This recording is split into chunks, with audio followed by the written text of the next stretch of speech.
I'm about to freak this. Ha ha ha ha. What?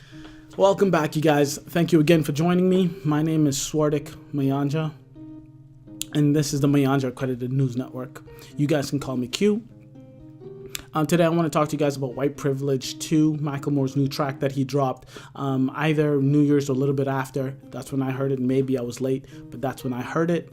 And since then, I've heard it maybe 20, 30, 40 times. I love the song. I love the message. I am a fan of Macklemore. But this is like a review or like a breakdown of that song because I've heard a whole lot of people who are happy about that song, excited, think it's a great song, great message. I'm in that boat. And I've also heard a lot of people who aren't, not a lot, a fewer amount of people who aren't too happy about it, right? I think for most of the people who I've seen, who I've read that aren't happy about the song, who are disappointed or mad about it actually, are African Americans, right?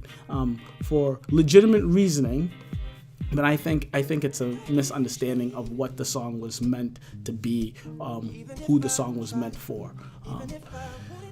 So yeah, with that being said, I think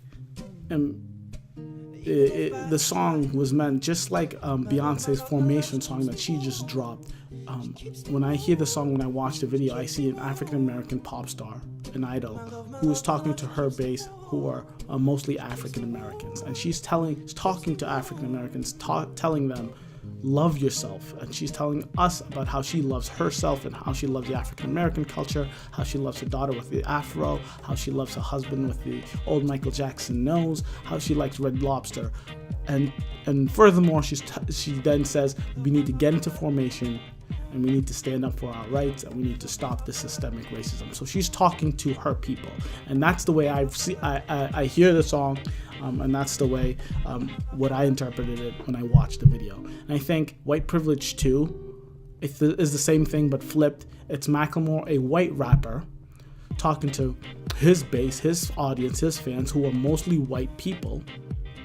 And he's explaining to them that white privilege is a thing. I think a lot of people get offended, a lot of African Americans get offended legitimately if a white rapper who has made money off of African American made culture rap and like kind of exploited it. I don't know. We'll have to decide.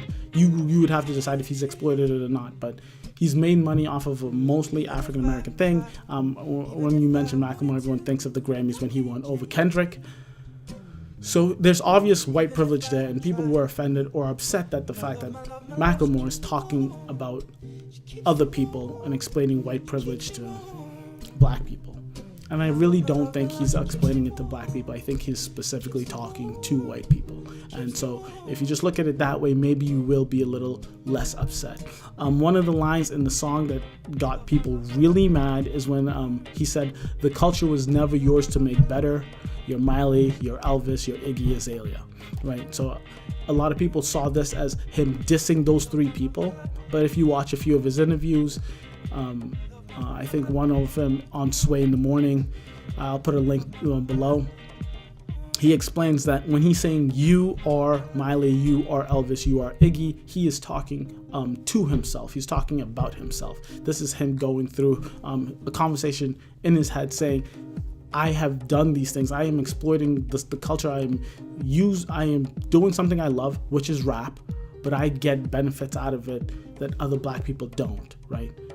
Because of the fact that I'm white.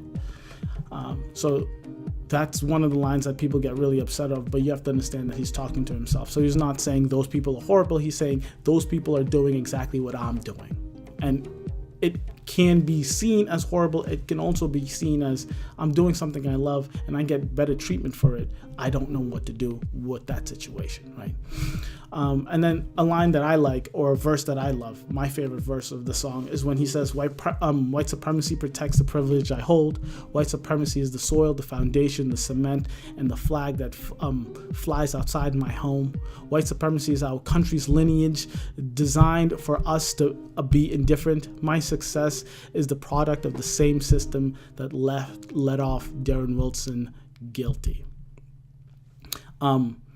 this is perfectly describes what white privilege is. So when people hear what white privilege is, they jump out of their seats. They think, oh my goodness, I'm not part of the KKK. I'm not racist. I don't hate black people. White privilege is getting an upper hand for doing the same amount of work than people of color, right? If you and I apply to a job, you're a man, I'm a man, same age, same credentials, everything, you get the job, or we both get the job, you're getting paid a little bit more than I am. That's white privilege, right? People see you down the street, they assume that you're a businessman, a businesswoman. They see me down the street, they assume that I'm a drug dealer. That's white privilege. You just get the benefit of the doubt. And this is not something you do wrong. This is just something that our culture has built in our systems. And don't get it wrong, black people also are perpetrators of white privilege, right? Other black people have negative unconscious biases towards black people, and they have positive unconscious biases towards white people. It's not just something that white people do, right? Black people in power might look down and see a group of whites and blacks and say black people are probably poorer than white people. That is the bias. That is what white privilege is. So people need to not be offended at the fact that white privilege is a thing. It's a reality. People live with it every single day, and black people need to calm down just a little bit, because all I hear when we have these conversations about race, when black people talk about race and what they want at the end of the day, they always say, we want you to just acknowledge it. We want you to acknowledge it. We want to have a conversation so we can make steps forward and have some change. Here we have it. Macklemore is a white rapper. He's within our culture. He's surrounded by black culture 24/7, right? He's acknowledging it. He feels guilty. He's confused about it. And he made the song and he's expressing himself. What else can we ask, right? People are upset because J. Cole made a song about white privilege and no one heard of it. I've yet to hear the song. I'm gonna have to go look it up. I've yet to hear the song because it didn't blow up. But what is Macklemore supposed to do about it? Is he supposed to go out and buy 1 million J. Cole songs so they have equal amount of sales? He's starting the conversation. So I think we should embrace all the help we can get, right? In every corner. If someone was willing to be an ally, I say open your arms and accept them. I've seen this a whole lot. Black people are very quick.